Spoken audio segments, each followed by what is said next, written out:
हे बघ हे बघ. हाय फ्रेंड्स, नमस्कार, जय महाराष्ट्र. आम्ही गावाला आलो जरा देवासाठी. आणि हा बाबू रस्त्यात बघा, हा कागद खात होता.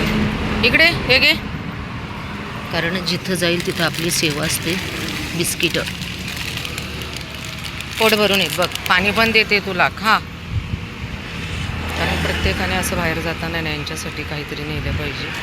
हे घे, हे बबडू तोडून देते हो. हां हां, तोडून देते. घे, चला बाय. खायला ठेवल्याच्या नंतर मी माझ्याबरोबर हे असे डबे नेते प्लॅस्टिकचे, कारण आपल्याला हे होलसेलमध्ये सुद्धा भेटतात किंवा यूज अँड थ्रो मुलं मागवतात. तर त्याच्यासाठी मी पाण्याची सोय तर करून ठेवलेली आहे. इकडं भरपूर मोठी दुकाने आहेत, रस्ता वाहतो, पण कोणीच यांना खायला देत नाही. तर प्लीज आपण थोडीशी यांची मदत करा. बाहेर जाताना आपल्याबरोबर बिस्किट, पाणी आणि असे डबे आपण घेऊन जाऊ शकता. काळूला एवढा आनंद झाला, त्यांना खूप उड्या मारत होता, पण मला व्हिडिओ काढायला जमला नाही तेवढा, कारण खायला देत होते. इतका आनंदाने उड्या मारत होता ना माझा काळू, की मला काळू म्हणजे माझ्याकडे कमीत कमी 10 ते 15 डॉगीज आहेत सगळेकडचे. आणि आज मॅडमचं जिम बंद आहे. इथे एक व्यक्ती खूपच त्रास देतो आहे आज, मला कळलं, कारण मी सकाळी येत नाही, संध्याकाळी येते. याचं कारण की संध्याकाळी खाऊन छान झोपतात. 5-4ला मी घरातून निघते. तर आता ते आजी बोलत होते की नाही का, तो माणूस यांच्या अंगावर गाड्या घालतो. आता एवढ्या लांब लेकरं आहेत मानव वस्तीपासून, तरी लोक त्रास देतात. अशा लोकांना काय बोलावं. इथं ते कार्यालय आहे बघा पुढे वरती, तिथे लग्न असतात आणि बिचारे मग हे न खाताच कुठंतरी निघून जातात, कारण इथं आवाज खूप असतात. तर खा बा काळू, खा पटकन, चल. धंतू शेठ 2 दिवसांनी भेटलेत. मीरा 1 मिनिट थांब. धंतूला खाऊ देत ना, धंतू म्हातारा आहे ना आपला. आता काही वेळापूर्वी एक व्यक्ती इथे, छोटं मूल त्याच्या गाडीवरती होतं पुढे, आणि खाली जे माझे डॉगी आहेत ना तिथे त्यांच्या अंगावर गाडी घालत होता. त्यानंतर इथे यांच्या अंगावरती गाडी घालत होता. काळू माझी वाट पाहतोय. तर इथे एक आजी होत्या, त्या म्हटल्या हा माणूस रोज असं करतो की छोट्या मुलाला घेऊन येतो आणि म्हणजे पुढे मुलगा बसलेला असतो 2 व्हीलरवरती, आणि ह्या कुत्र्यांच्या अंगावरती गाडी घालतो. तर प्लीज तुम्ही नाही का त्याच्यावरती ॲक्शन घ्या. तर मी काय ॲक्शन घेणार ना, डोळ्यासमोर दिसला तर मी त्याला बोलू शकते, पण त्याचं जिरवणं गरजेचं आहे. हा बघा क्रो, काय त्याच्या तोंडात, जे कप पिऊन इथं टाकलेले आहेत ना प्लॅस्टिकचे, यूज अँड थ्रो. बघा, खाण्यासाठी म्हणजे लेकरं काही करतील ते सांगू शकणार नाही आहेत. दंतू इकडे ये पटकन, चले घ्या रे. हॅलो राणी, क्रोला खाऊ दे, राणी क्रोला खाऊ दे, खाऊ दे क्रोला. हे बघा आता, आणि हा हावरट, ये लड़का बहुत हावरट है, देखो ये हमारे लड़के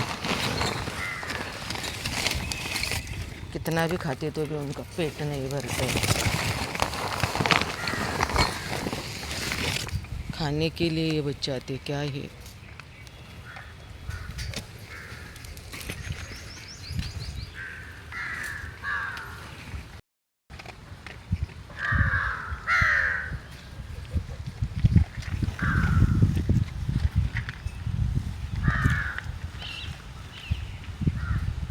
हे आहेत निसर्गातील आपल्या सोबती, पण यांचाही त्रास लोकांना व्हायला लागला आहे.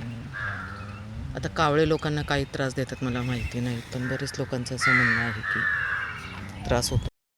आज बघा ना, म्हणजे पाऊस थांबला तर हे सगळंच आपलं गवत वगैरे झाडं सुकायला लागलेत टेकडीवरचे. काही दिवसांनी पूर्ण हे संपणार. म्हणजे पाऊस किती महत्त्वाचा आहे ना, किती छान दिसतं, किती हिरवळ होती सगळीकडं, हिरवं हिरवं छान, पक्षी आणि गाई वगैरे यायच्या इकडे चरायला.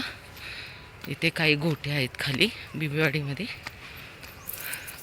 पण आत्ता सगळं बघा हे झाले, खूपच वाळून गेले गवत. काही दिवसांनी तर सगळं सुकून जाणार.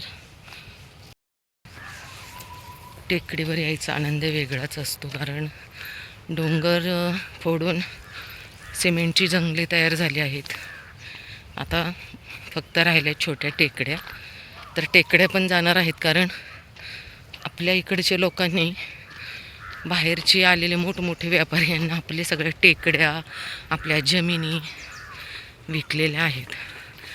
काही दिवसांनी मराठी माणूसच राहणार नाही.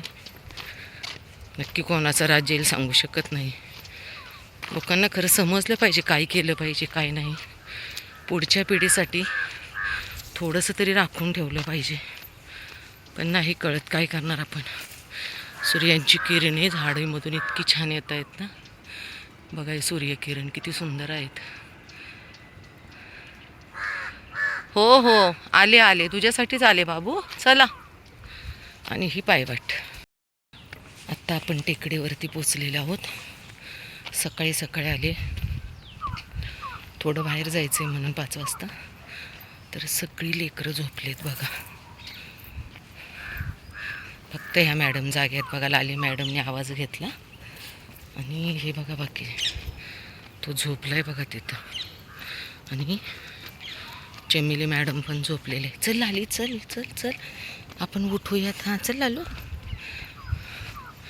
ही आहे चमेली मॅडम. रोज रात्री येते, त्याच्यामुळे तुम्हाला आमची टेकडी व्यवस्थित दिसत नाही. आणि हा आहे डॉन. डॉन तो पूर्ण लुडकलेलाच होता. डोळे बघा ह्याचे अजूनही नशेत असल्यागत दिसतो. आणि ही मॅडम बघा माझी. एक काय गं आले, बेल्ट कुणी घातला तुला परत?